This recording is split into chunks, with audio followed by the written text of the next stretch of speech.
Hello, नमस्कार और आप सभी का स्वागत है फिर एक बार मेरे इस चैनल कोर्टसे में। जैसे कि आप सभी को पता है कि ये श्रृंखला जो है लैंडमार्क जजमेंट्स की मैं पिछले कुछ महीने से चला रहा हूँ। तो उसी सिलसिले में आज जो है अगले जजमेंट के बारे में बात करूँगा। आज राम नवमी है और राम नवमी का अपने आप में एक महत्व है और अयोध्या वर्डिक्ट अयोध्या जजमेंट्स जो है वो अपने आप में एक सेलिब्रेटेड जजमेंट बन चुका है और लैंडमार्क जजमेंट है वो जो अयोध्या का जो डिस्प्यूट रिजॉल्व हुआ अल्टीमेटली वो अपने आप में एक बहुत ही बड़ा लैंडमार्क जजमेंट है।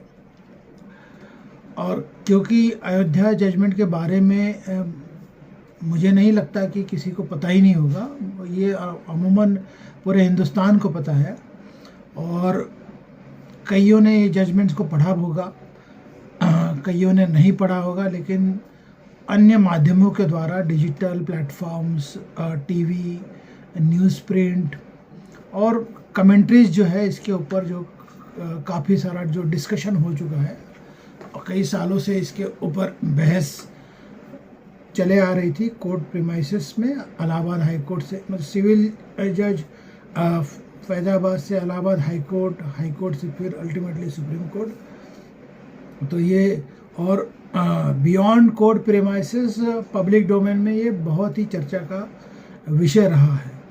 तो बाबरी मस्जिद डिमोलिशन के बाद जिस तरीके से प्रोसीडिंग्स कॉन्डक्ट हुई और अल्टीमेटली एक फाइनलिटी कंक्लूजन इसे मिला, मैं उस मोमेंट वगैरह के बारे में बात नहीं करूँगा, ना ही स्ट्रक्चर के डिमोलिशन के बारे में बात करूँगा। मैं प्योरली अयोध्या जजमेंट के बारे में बात करूँगा क्योंकि आज रामनवमी है तो ये तो बनता ही है।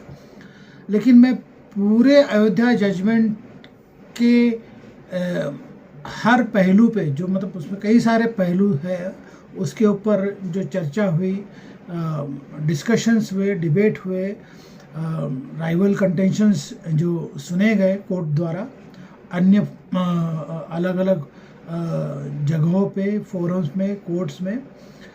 तो अल्टीमेटली जब ये जजमेंट कंक्लूड हुआ, फाइनलिटी इससे मिली सुप्रीम कोर्ट से, तो उसमें एक कॉन्सेप्ट है क्योंकि ये पूरा जो प्रीमाइस था सुप्रीम कोर्ट का अपना इसे टाइटल सूट के लहजे में लेना, टाइटल सूट ही इसे माना गया था अल्टीमेटली। तो टोटल 5 सूट थे। मैं उस 5 सूट के डिटेल में नहीं जाना चाहूँगा। 5 सूट वो आप गूगल कर लोगे तो पता चल जाएगा कि 5 सूट कैसे थे। इसमें से सूट नंबर 4 जो है जो मुस्लिम वक्फ बोर्ड ने फाइल किया था, जिसमें उन्होंने क्लेम किया था टाइटल का एक डॉक्ट्रिन है एडवर्स पोजेशन का।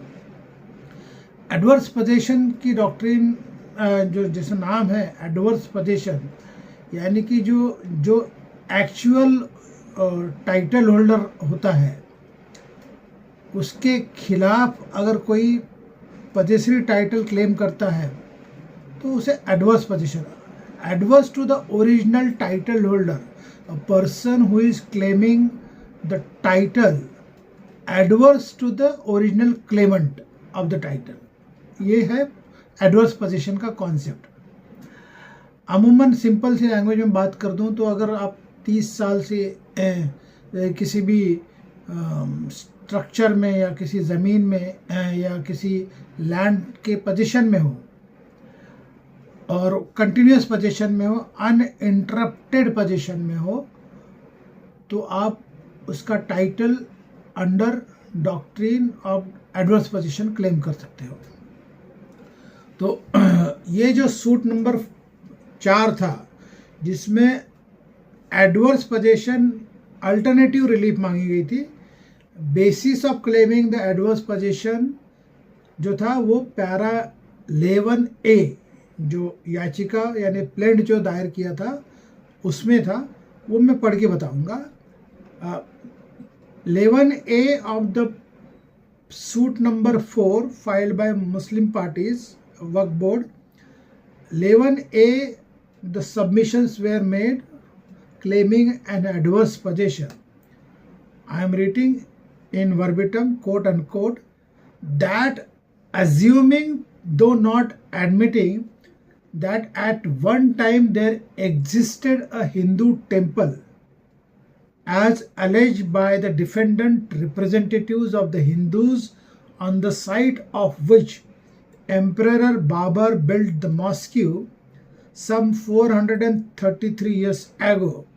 The Muslims, by virtue of their long, exclusive and continuous possessions, beginning from time the mosque was built and continuing right up to the time some mischievous person entered the mosques and desecrated the mosques as alleged in the preceding paragraphs of the plaint, the Muslims perfected their title by adverse possession, and the right title or interest of the temple of the Hindu public, if any, extinguished.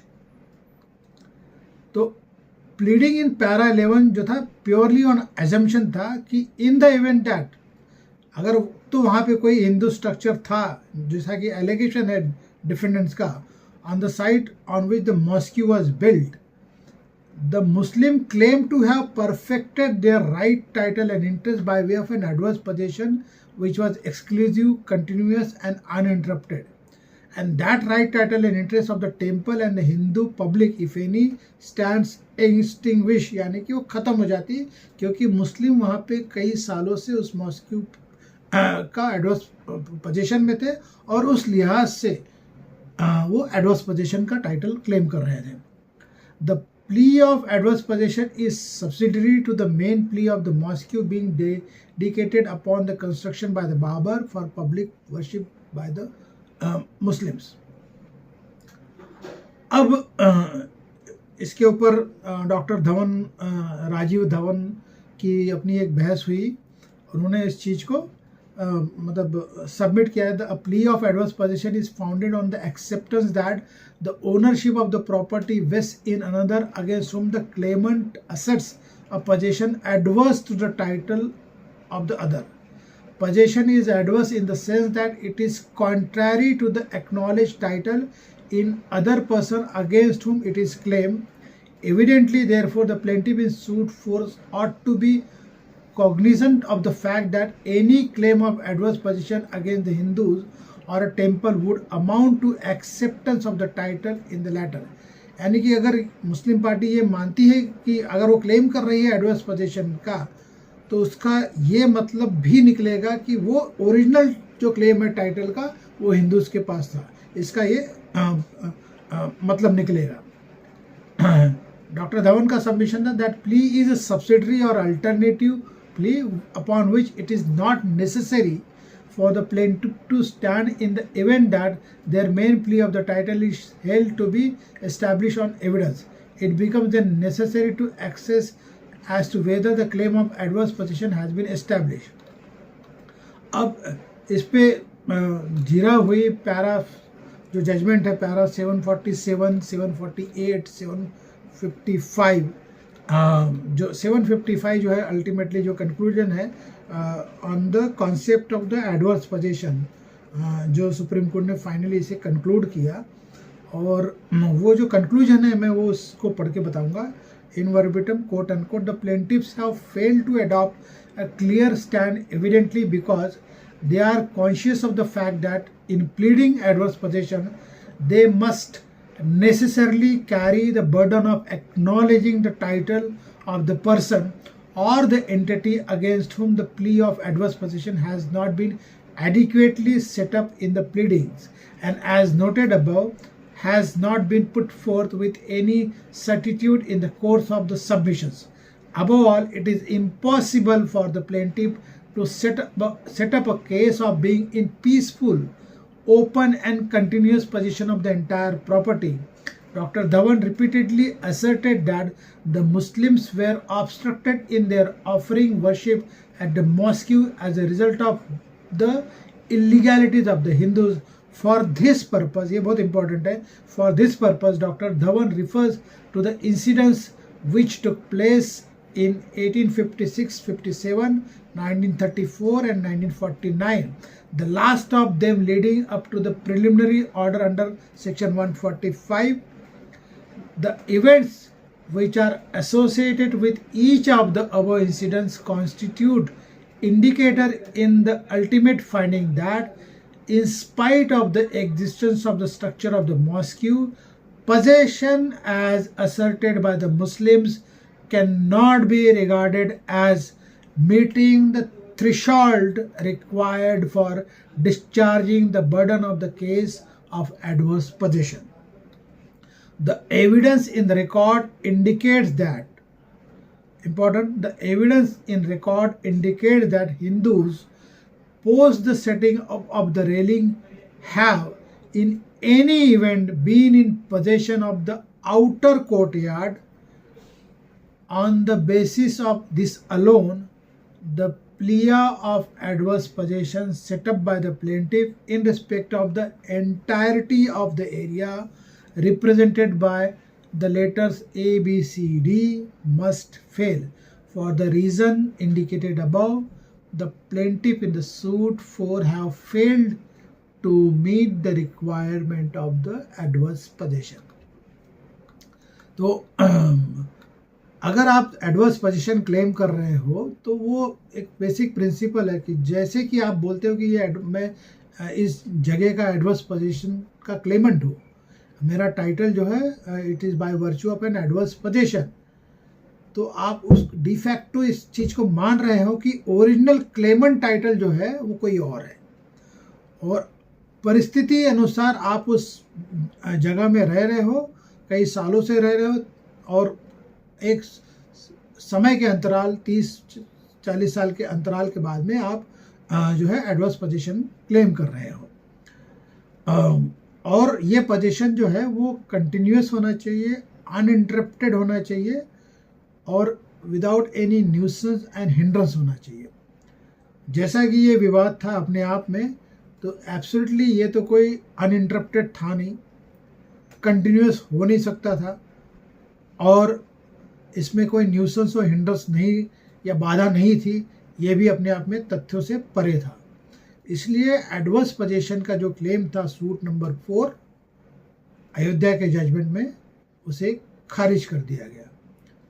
क्योंकि आज रामनवमी है तो मैंने सोचा कि अयोध्या के judgement के बारे में जिक्र करूं, और उस पूरे जजमेंट में कई पहलू है, कई तथ्य है, कई सबमिशंस है, कई इश्यूज है। उसमें से एक इशू है एडवर्स पोजीशन, और एडवर्स पोजीशन के हिसाब से मैंने सोचा कि आपके सामने उन बिंदुओं को लाऊं जिस पे ये जीरा हुई, और अल्टीमेटली जो क्लेम था एडवर्स पोजीशन का एक सूट में, सूट नंबर 4 में, वो उसे खारिज कर दिया गया। तो आज के लिए इतना ही। इसी के साथ मैं ये वीडियो समाप्त करता हूँ। फिर मिलूँगा अगले वीडियो में, जो भी जुड़ा होगा एक यकीनन मानो एक लैंडमार्क जजमेंट से, और तब तक के लिए आज मैं यहीं विराम चाहूँगा। फिर मिलूँगा अगले वीडियो में अगले जजमेंट के बारे में डिस्कस करते हुए। थैंक यू वेरी मच, और have a nice day, have a peace of mind, और रामनवमी की शुभकामनाएं। Thank you.